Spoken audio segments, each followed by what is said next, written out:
Hi, everybody. Hello, I'm Ryan. I'm Bethany. And we are Ryan and Bethany Board Game Reviews. And today we'll be talking about Gartenbau. But before we do, we just want to remind you to hit that subscribe button so you can see our videos as they come out. Ding!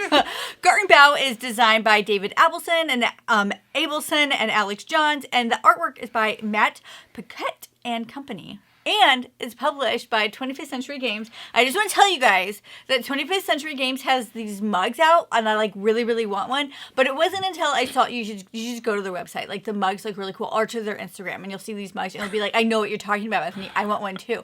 But it wasn't until I saw that come out that I realized that their logo has a rocket ship in it. A rocket ship. Do you see it? I feel like such an idiot for not realizing it until I saw that coffee mug that now I want to be like I saw it all along. Okay, so That's not true. That's not true at all. Anyway, so enough about that. I just wanted you all to know, just in case you didn't know that 25th Century had a rocket ship in it, they have a rocket ship. Speaking of rocket ships, this game is all about gardens. And this is a tile-laying game. But what's going to happen is you're going to draft these tiles from the middle of the board. They are these seedlings. You're going to lay them out there on your board. But those seedlings are going to turn into plants. And ultimately, those plants are going to turn into flowers. The flowers are your real money makers. That's where the victory points are. So you're kind of literally layering these seedlings on top of these plants, on top of these flowers. And it's just this three-dimensional kind of thing that you're building as you're building these plants.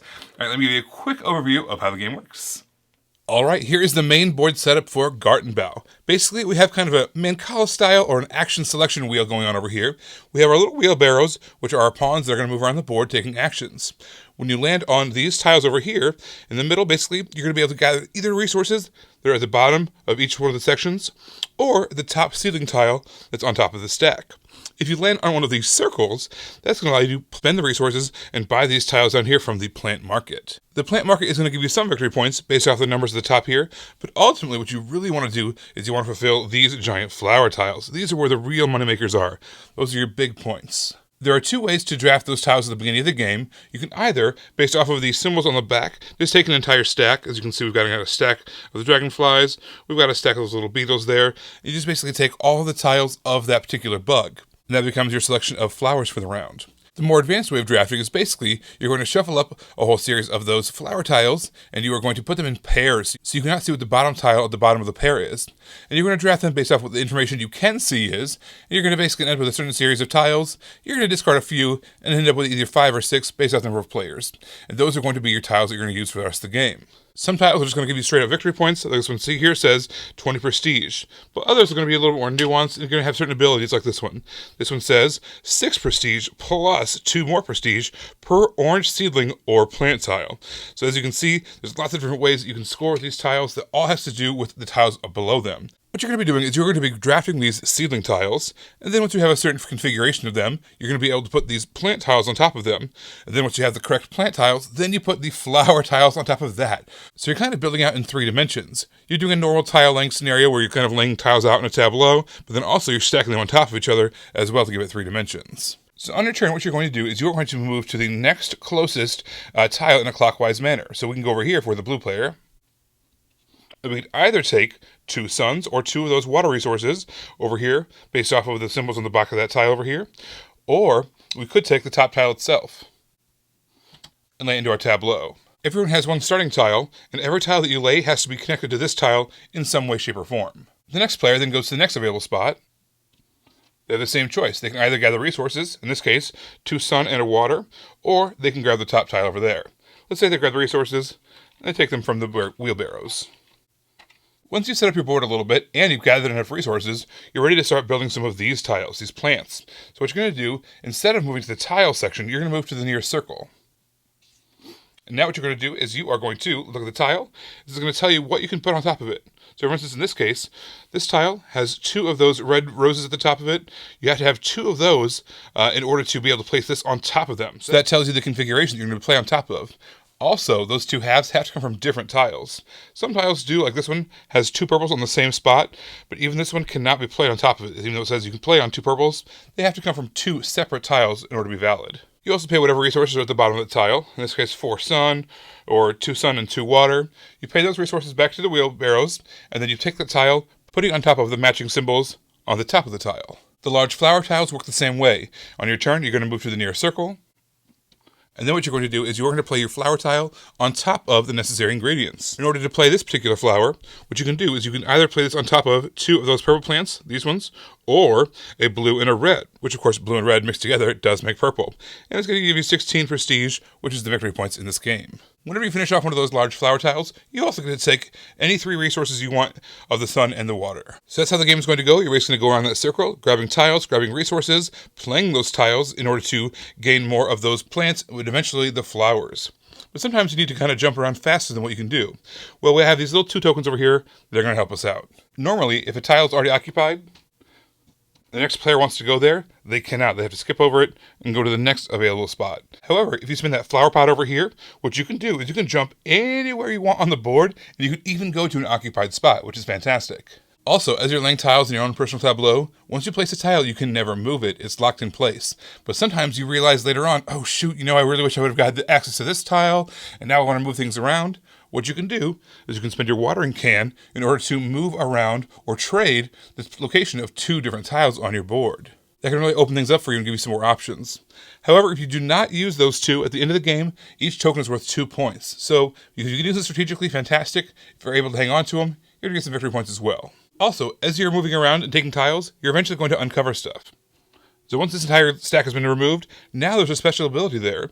Instead of going there to take resources or a tile, you can instead enact that special ability. This particular one says, after all tiles have been removed from this petal, you could take any visible seedling tile.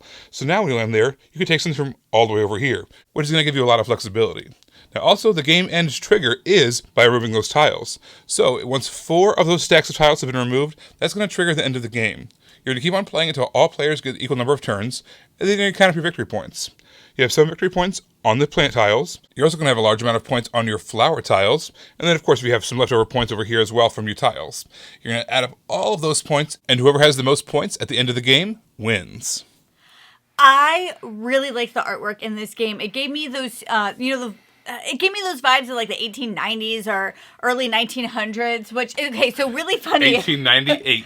Okay, when we were first playing this game and I was talking about that, I'm like, oh my gosh, it reminds me of something that you can find in that. And then we looked over there and we saw that and I was like, I know something, I guess. I guess my eye just knew it because at work at the Special Collections has a blog and it's just like all these like really old articles from newspapers. And this reminded me of that. I was able to connect that to that. But not just the artwork, but I loved the finish. There was this like, it's not gritty, but there's this really fun finish that was on all of the tiles that I just really liked. There's a ton of tiles in this game, and I liked that all the tiles were nice to look at.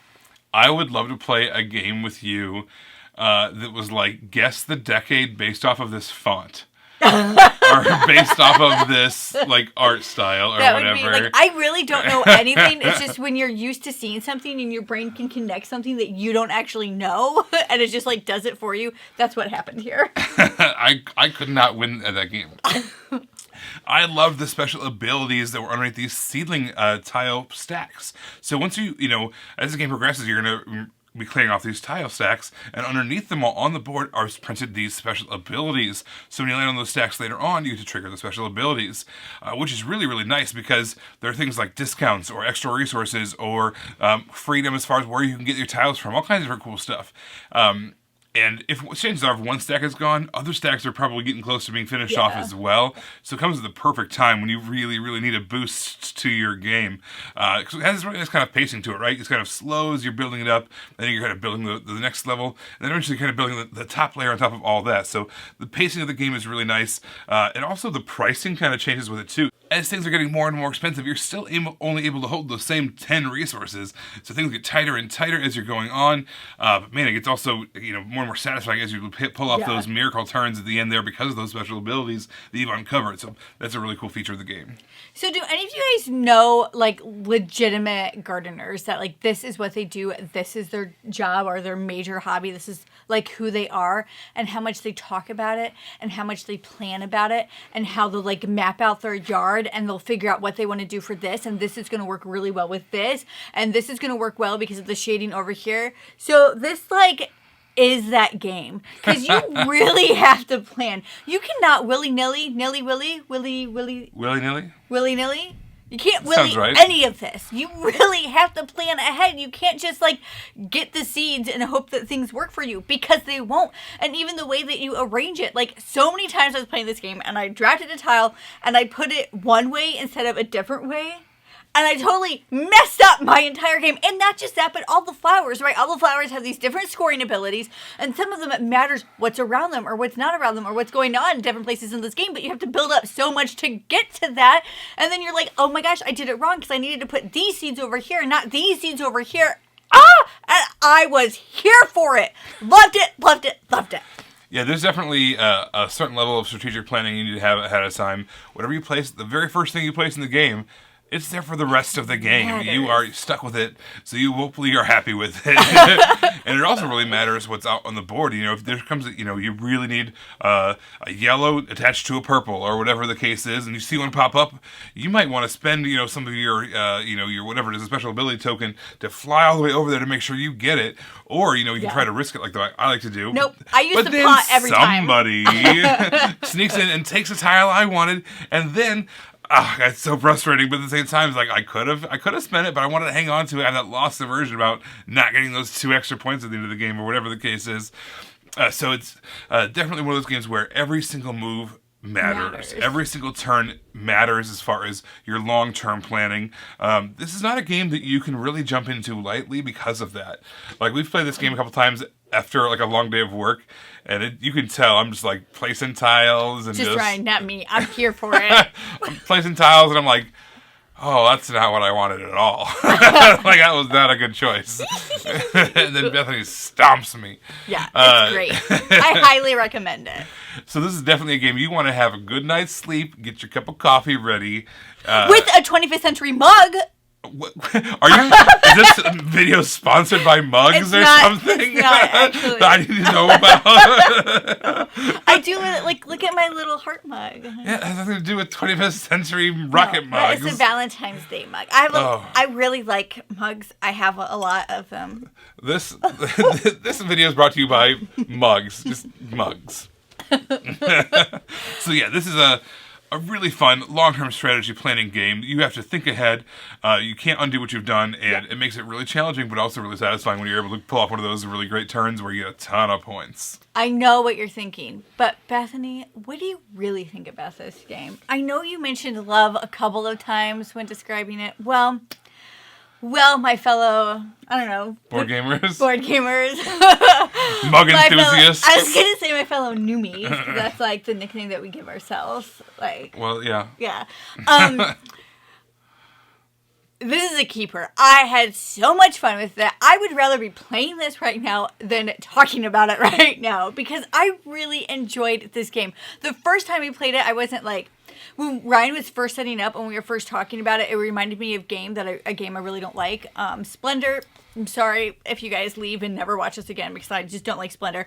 But when he was explaining, like, you get this to get this to get this, and I was like, oh my gosh, I really just hate this idea. And then we played it. I was like, I love this idea. It is so much fun. I really, really like it. There's actually a couple of people I have in mind who aren't gamers that I think might be interested in this game purely because of the theming and how it works out, because the flowers that you're getting make sense with the breeding of the plants. So it's not like you're just getting these random flowers. The flowers you're getting are because of the breeding, because of where you place the seeds, because you have to plan. But I liked it a little. Yeah, guys, it's a fun game. Go buy mugs. Go buy mugs. And don't forget to subscribe, and you can find us in all of these places. Bye, everybody. Bye.